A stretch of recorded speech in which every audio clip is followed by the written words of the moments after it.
Pada pertemuan yang lalu kita membahas tentang masalah susunan wali nikah bagi perempuan yang ingin menikah. Kemudian juga kita menyebutkan syarat daripada orang yang menjadi wali dan juga syarat orang yang menjadi saksi di dalam pernikahan.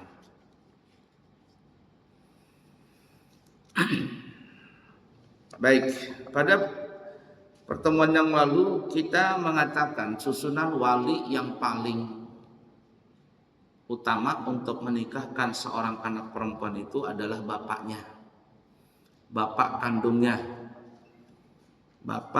kandungnya, yang mana anak tersebut dihasilkan dari pernikahan bapak mamanya secara sah pandangan agama. Nah, kalau seandainya dulu bapak mamanya menikah sah di dalam pandangan agama, kemudian melakukan hubungan, kemudian istri bapak itu alias mamanya si anak ini perempuan yang hamil, lalu melahirkan seorang anak perempuan, kemudian anak perempuan itu besar dan ingin menikah, maka yang paling afdal untuk menikahkan adalah bapak kandungnya, dengan syarat yang kita sebutkan barusan tadi. Tapi kalau seandainya si bapaknya dan mamanya ini melakukan hubungan dulu sebelum menikah, walaupun itu darah dagingnya si bapak, tapi menghasilkan waktu melakukan hubungan itu di luar nikah, kemudian jadi anak perempuan, maka sang bapak ini tidak boleh menikahkan anak perempuannya atau putrinya. Begitu juga wali-wali yang lainnya seperti kakeknya, pamannya si perempuan ini tidak bisa. Jadi intinya si bapak ini yang menjadi tolak ukur wali nikah bagi dia dan untuk juga wali yang lainnya.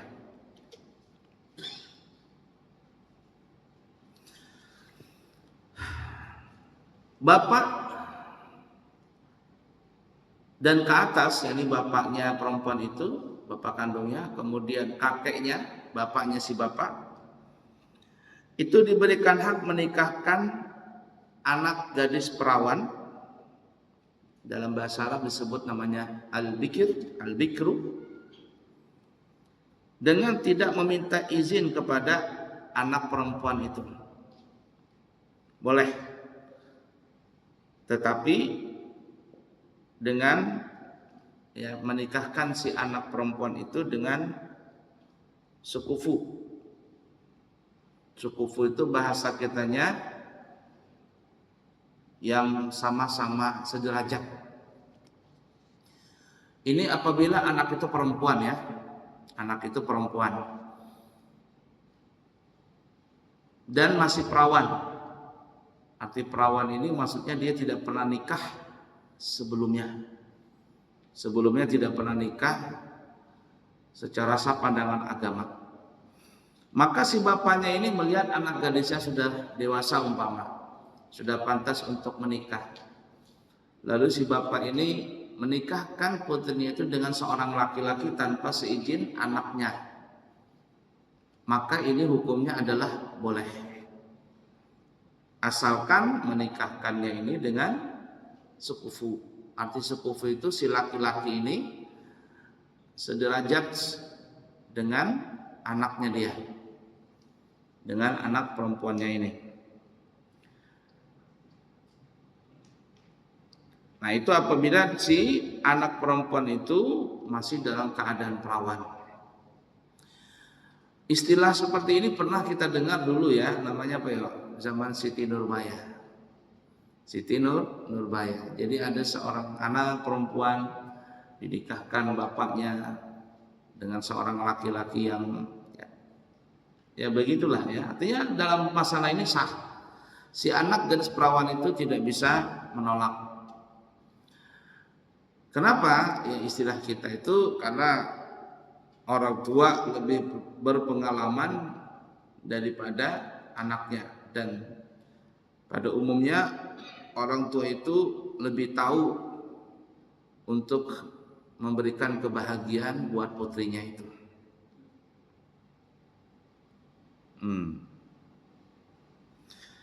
Namun apabila anak perempuan itu thayyib itu bahasa kitanya sudah tidak lagi gadis, tidak lagi perawan, artinya sebelumnya dia pernah menikah dengan laki-laki lain.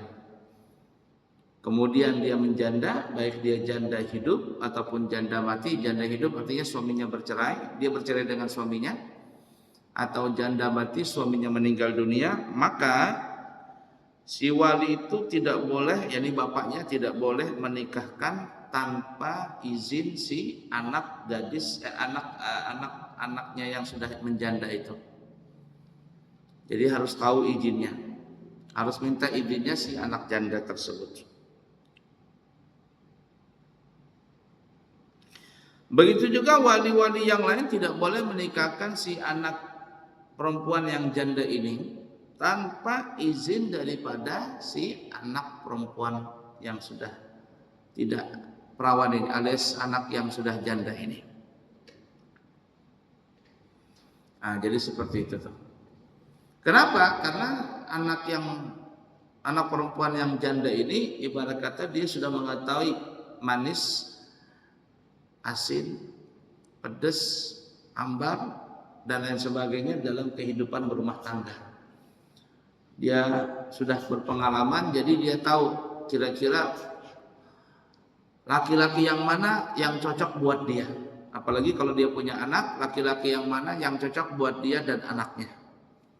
Nah, jadi harus minta izin dulu kalau anak itu sudah menjadi janda.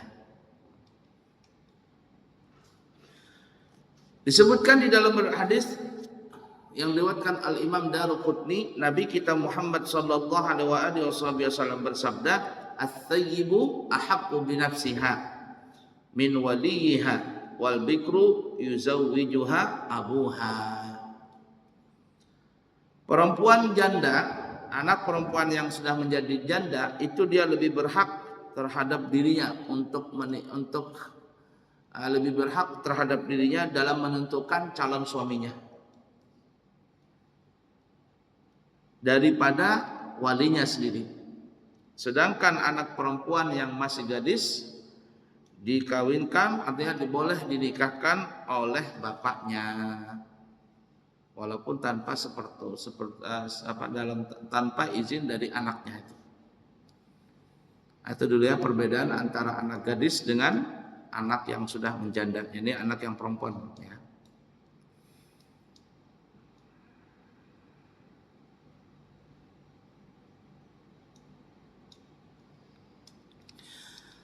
Begitu juga disebutkan di dalam hadis riwayat Imam Bukhari dan Imam Muslim muttafaqun alaih dari Siti Aisyah radhiyallahu taala anha, beliau berkata, "Anna Nabiy sallallahu alaihi wasallam tazawwajaha wa hiya bintu sittin wa hiya bintu sitti sinin wa udkhirat alaihi wa hiya bintu tis'i sinina makathat indahu tis'an."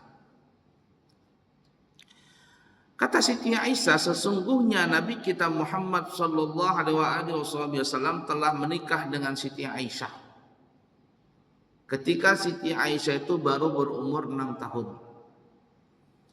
Dan Nabi berkumpul dengan Siti Aisyah ketika beliau umur 9 tahun.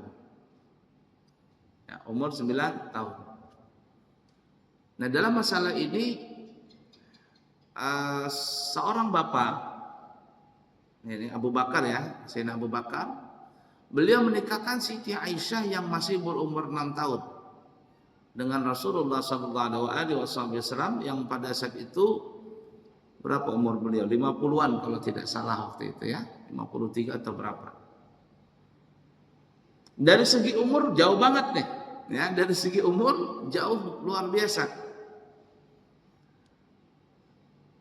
Dan Siti Aisyah tidak mengetahui hal itu. alias Abu Bakar radhiyallahu taala anhu menikahkan anaknya Siti Aisyah dengan Rasulullah tanpa minta izin lebih dahulu kepada Siti Aisyah. Tanpa minta izin dulu lebih kepada Siti Aisyah.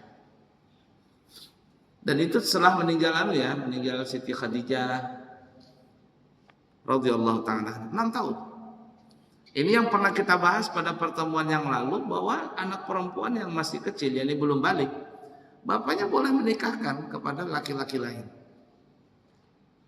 Boleh menikahkan kepada laki-laki lain, tapi tidak boleh untuk dikumpuli dulu karena masih kecil, nanti melanggar HAM ibarat kata. Ya. Kita pernah cerita di sini orang-orang Arab yang mereka kuat dengan agamanya, yang mereka menjaga agamanya. Jadi orang-orang Arab ini terkadang punya supir dari Indonesia atau dari mana. Kebanyakan mereka minta supir dari Indonesia, orang-orang Sunda, karena orang Indonesia ini kan lebih lebih enak diatur, dikasih tahu tuh lebih enak. Nah, ada sebagian orang Arab yang mereka menjaga keimanannya. Orang Arab ini punya supir laki-laki yang mana supir ini sering mengantar istrinya, istri majikannya, ke sana kemari, dan akhirnya karena melihat seperti ini kan, daripada terjadi sesuatu yang haram di dalam agama, walaupun istrinya ini baik, tapi karena berdua-duaan dengan supir ini kan kurang baik. Lalu biasanya ada yang berinisiatif, si orang Arab ini menikahkan putri kecilnya dengan supir ini. Jadi sekedar menikah, setelah menikah sah pernikahannya di dalam kacamata agama yang kita sebutkan kemarin. Ada 5 rukun nikah, ada calon suami, ada calon istri, ada wali nikah, ada 2 orang saksi, kemudian akdun nikah, sehingga taklik akad nikah, ya, maka sah pernikahan itu. Setelah sah pernikahan itu, kemudian sang supir ini langsung menceraikan istrinya yang masih kecil, menceraikan istrinya, selesai.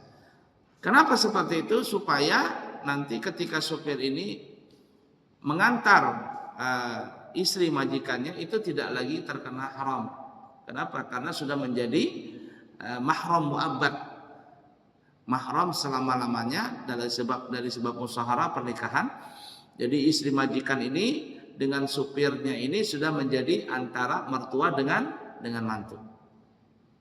Jadi bersentuhan pun tidak batal, kemudian mengantar majikannya perempuan juga tidak lagi haram. Nah, ada yang seperti itu melakukannya. Tentu masalah ini tidak bisa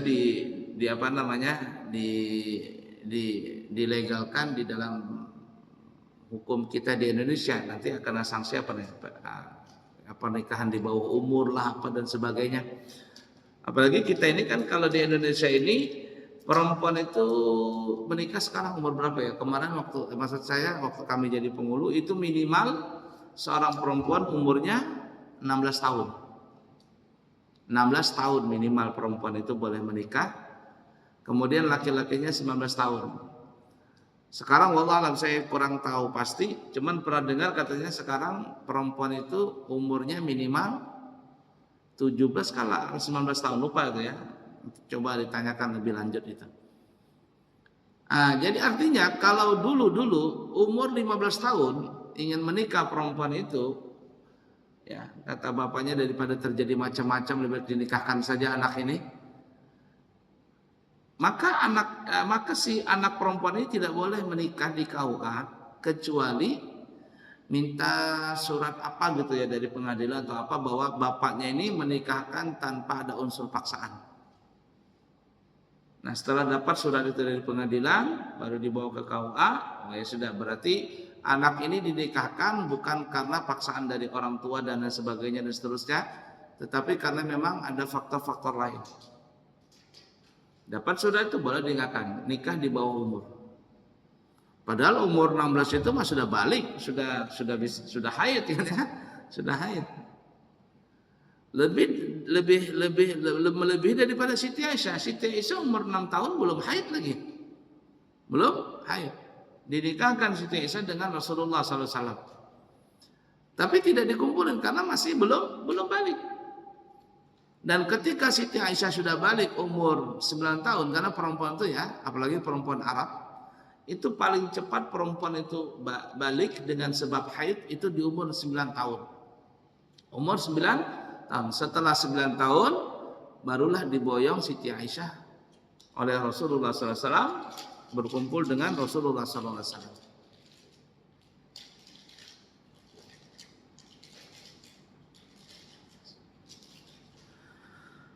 Dan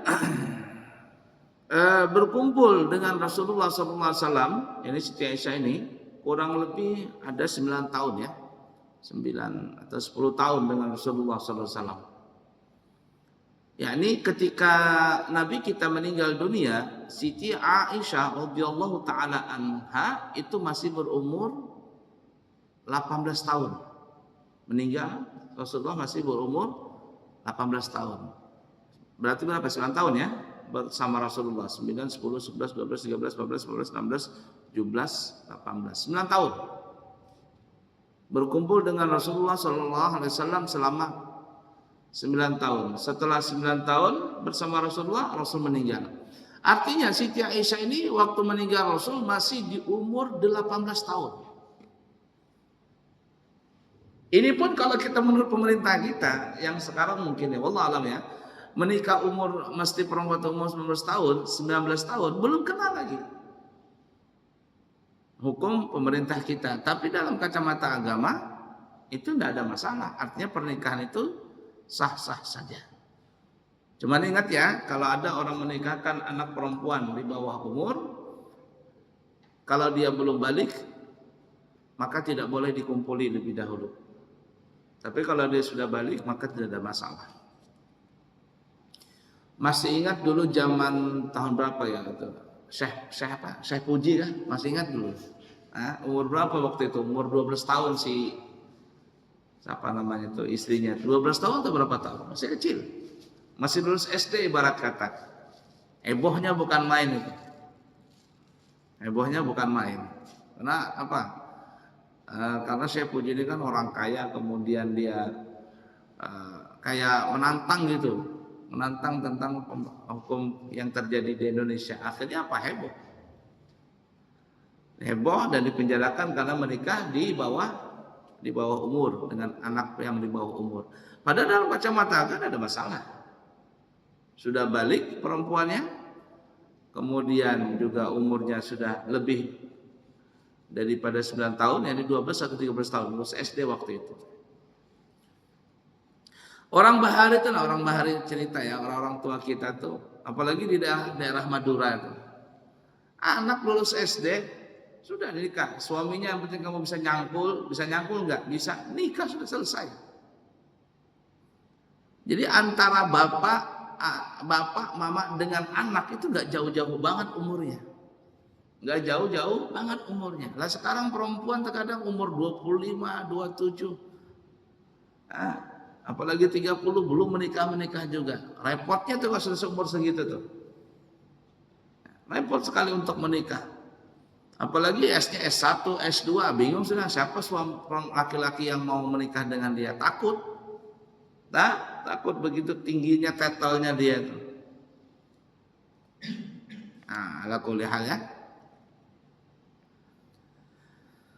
Nah, jadi kembali Siti Aisyah itu beliau masih umur 18 tahun pada saat Rasulullah SAW meninggal. Oleh karenanya Siti Aisyah ini masih muda, perawan, dan cemburunya luar biasa ya, namanya masih anak gadis perawan. Bagaimana umur anak-anak SMP, SMA itu?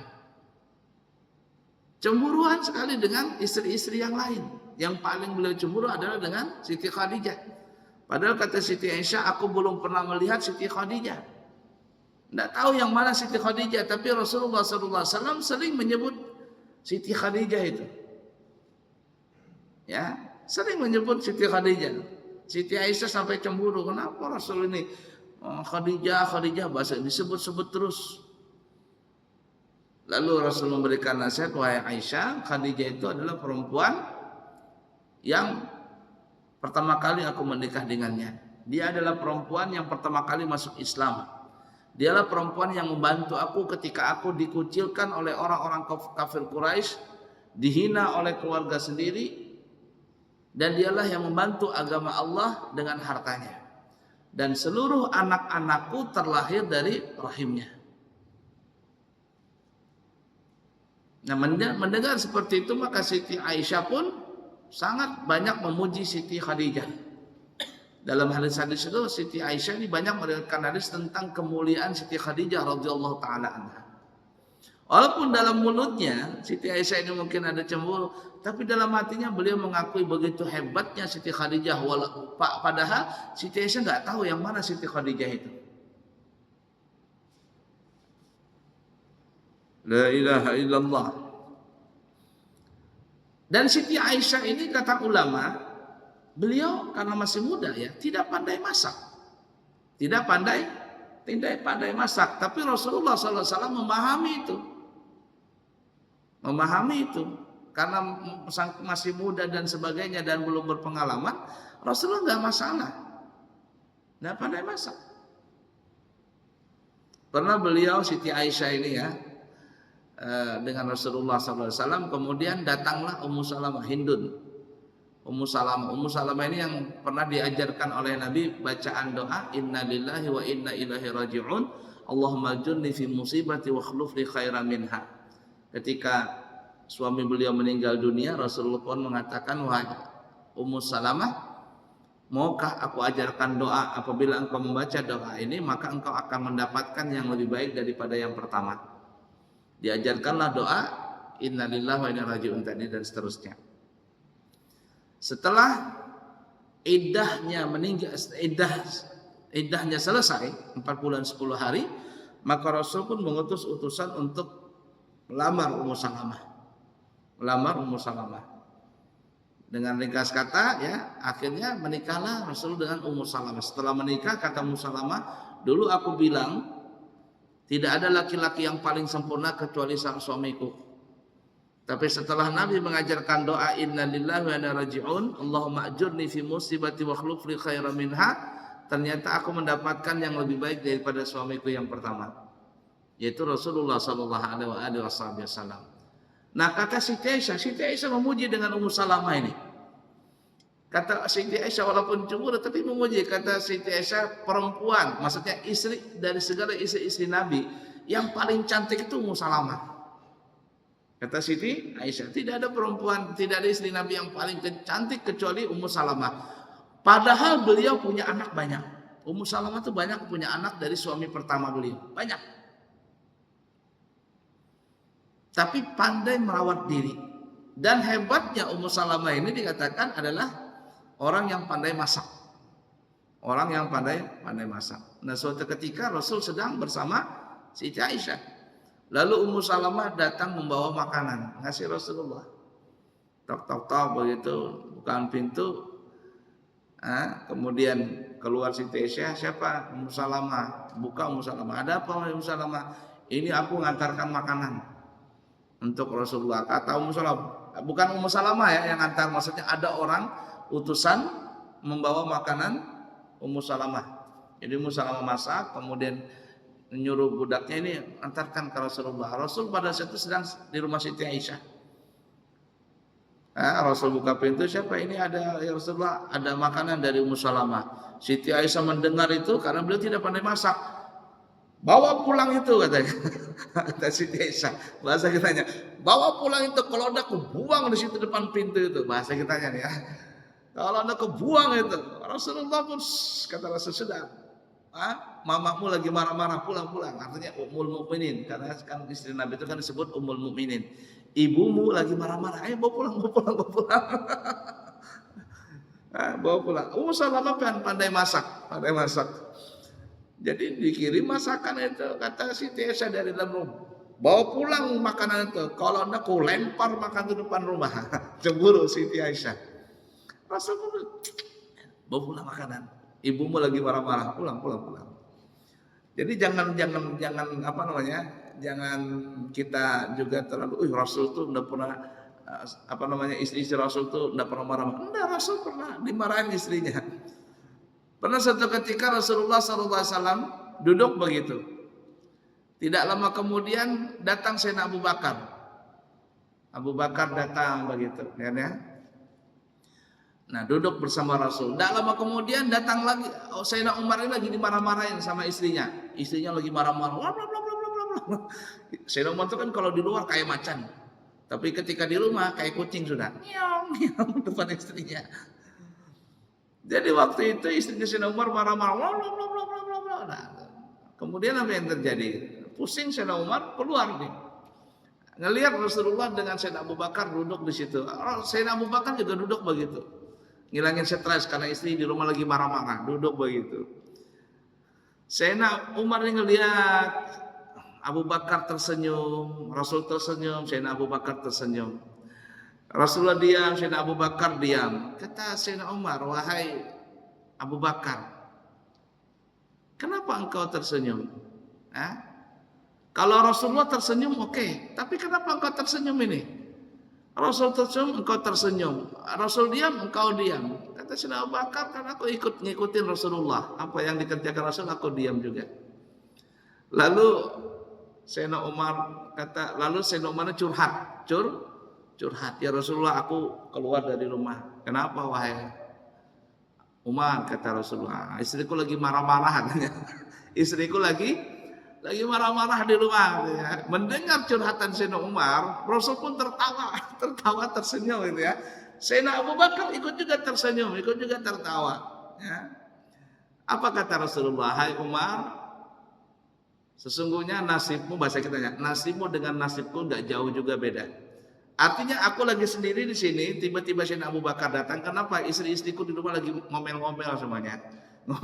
Ngomel-ngomel. Jadi kita senasib di sini. Akhirnya apa semuanya? Tertawa dengan nasib mereka.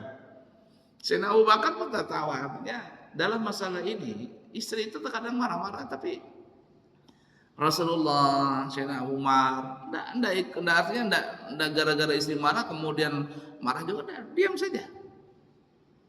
Ya, kata Ustaz Dasar Atib, kalau istri marah ngomel-ngomel sudah ambil obat tidur sudah. Terus lagi dihiraukan. Nah, jadi dalam masalah ini wajar saja kalau perempuan itu marah ya. Istri kita itu marah-marah biasa aja itu. Beruntung kalau istri kita tuh marah-marah masih beruntung, itu berarti dia masih sayang.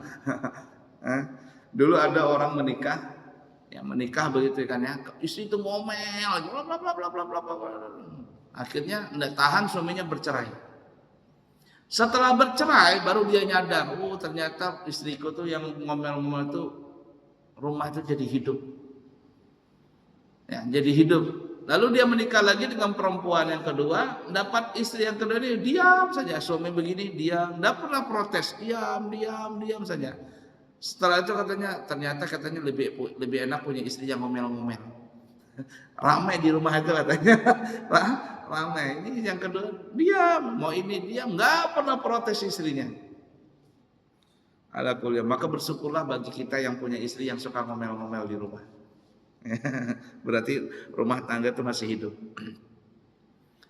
Nah, jadi Siti Aisyah ya, bahkan kembali ya, bahkan dalam riwayat dikatakan karena Siti Aisyah itu masih muda menikah dengan Rasulullah SAW, maka Siti Aisyah ini bahasa kita ini mohon maaf ya, masih kayak kekanak-kanakan, suka main boneka-bonekaan.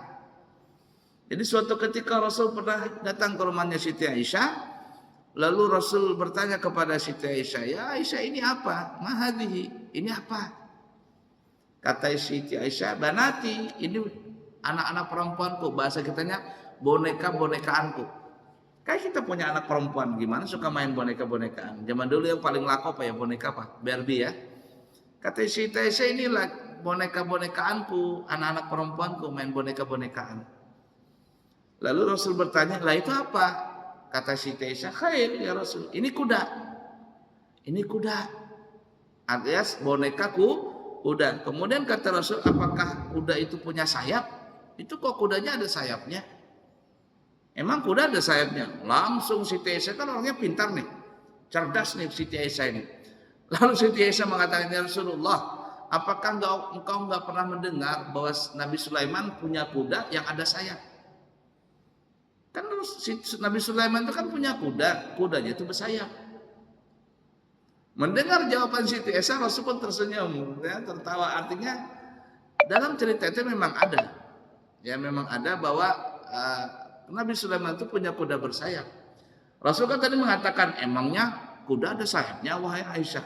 Seakan-akan tuh tidak ada kuda bersayap. Tapi kata Siti Aisyah, ya Rasul, apakah kau nggak tahu bahwa Nabi Sulaiman punya kuda yang bersayap?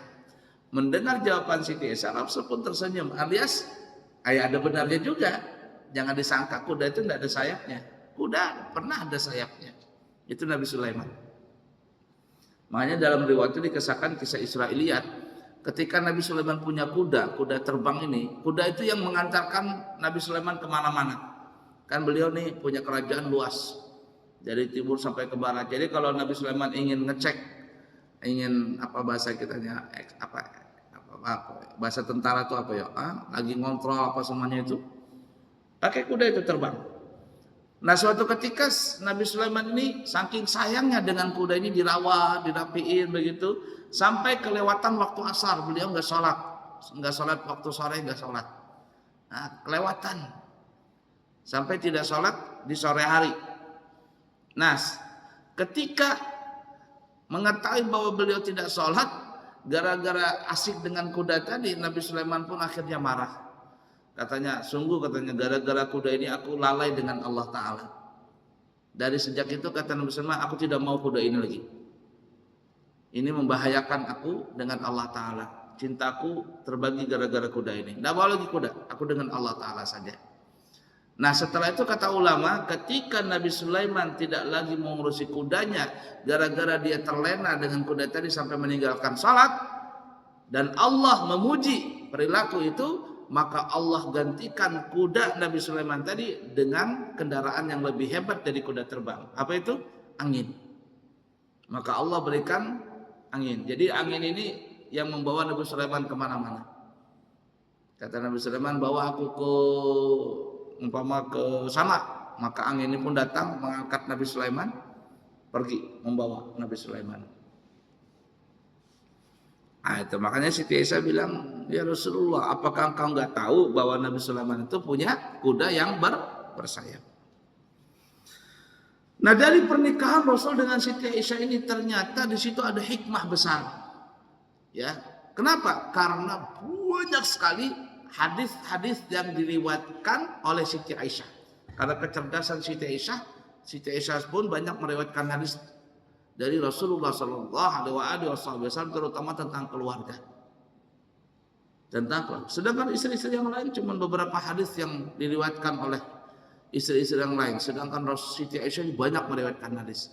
Dari situlah Rasulullah Sallallahu Alaihi Wasallam menikah dengan Siti Aisyah karena kecerdasannya. Karena kecerdasannya. Memang ada ya perempuannya, seorang laki-laki menikah dengan perempuan karena kecerdasannya, karena kepintarannya. Ada laki-laki yang saya suka perempuan yang smart, yang pintar.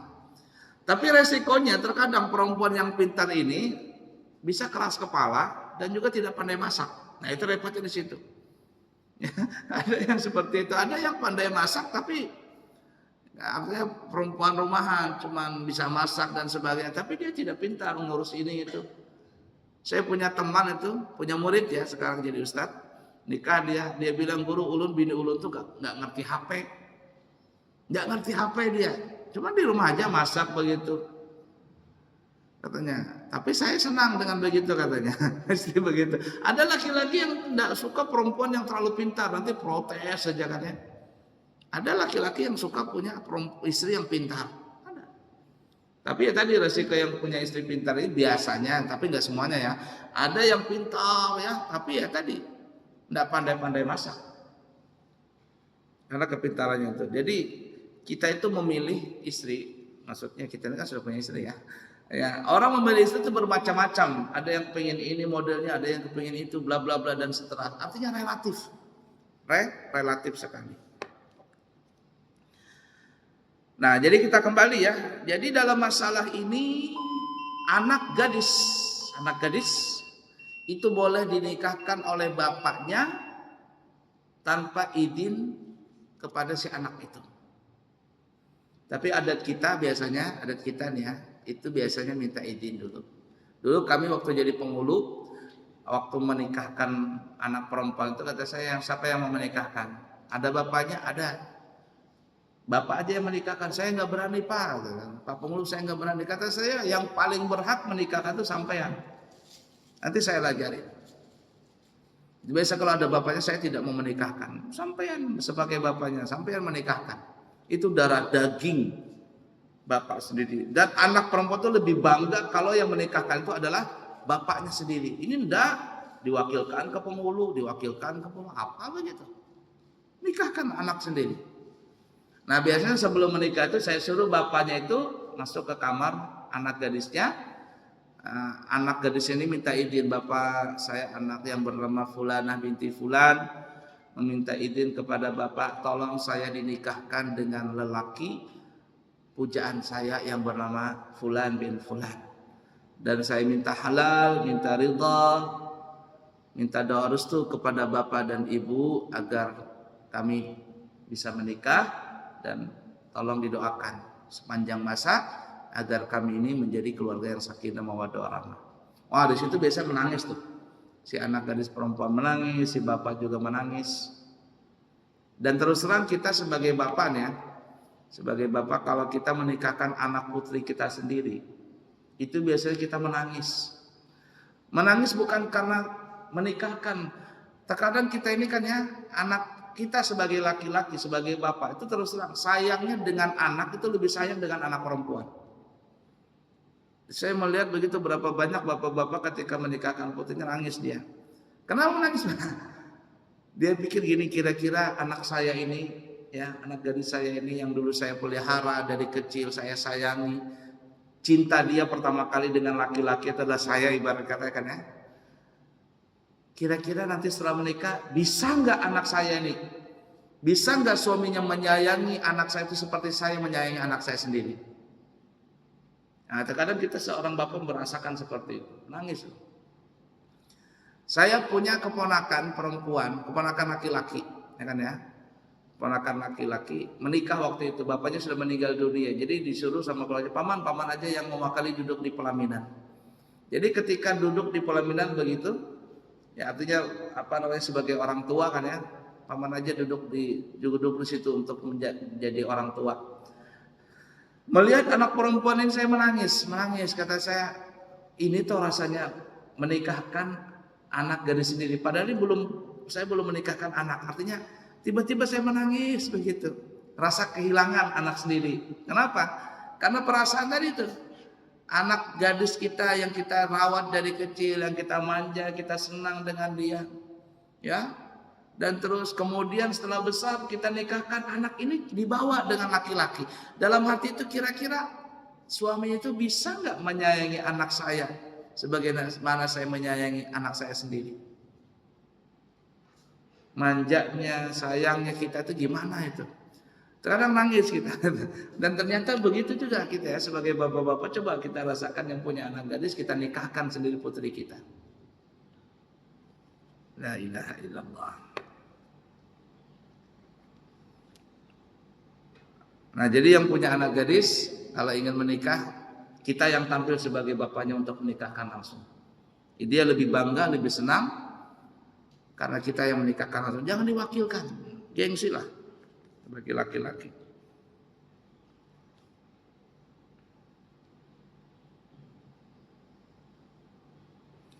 Baik, sampai di sini dulu ya. Kita bicara tentang al-bikir, anak gadis perempuan boleh dinikahkan sama bapaknya tanpa izin anaknya, alias pernikahannya sah. Pernikahannya sah.